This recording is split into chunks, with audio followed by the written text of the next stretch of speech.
Professor Di Natali, parliamo di questa nuova sua fatica culturale, Mosè, la figlia del faraone e il nazista, che già lei ha avuto modo di presentare presso l'Istituto Ritalio di Montalcini.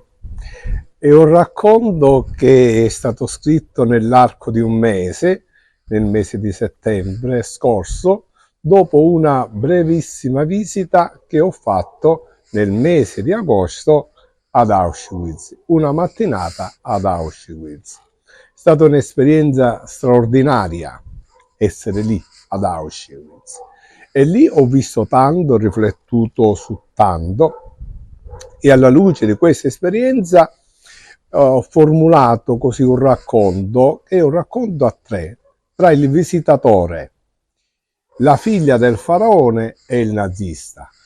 Il visitatore che rivolge tutta una serie di domande al nazista, un certo Hans, immaginario ovviamente, e la figlia del faraone che prende le difese nei confronti del popolo di Israele. La figlia del faraone, ricordiamo, fu quella che salvò Mosè dalle acque del fiume Nilo e dunque diede la possibilità al riscatto di Israele e liberarsi dalla schiavitù egiziana. Il romanzo è dedicato al rabbino Toaf di Roma perché è stata una figura straordinaria nell'attività che lui ha svolto come rabbino capo di Roma e poi si è fatto apprezzare in tanti modi.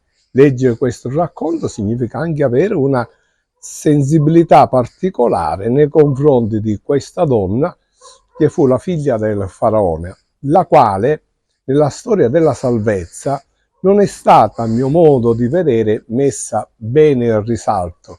Qui viene riscoperta, valorizzata ed è quella che prende le difese nei confronti degli ebrei e rimprovera l'ideologia nazista.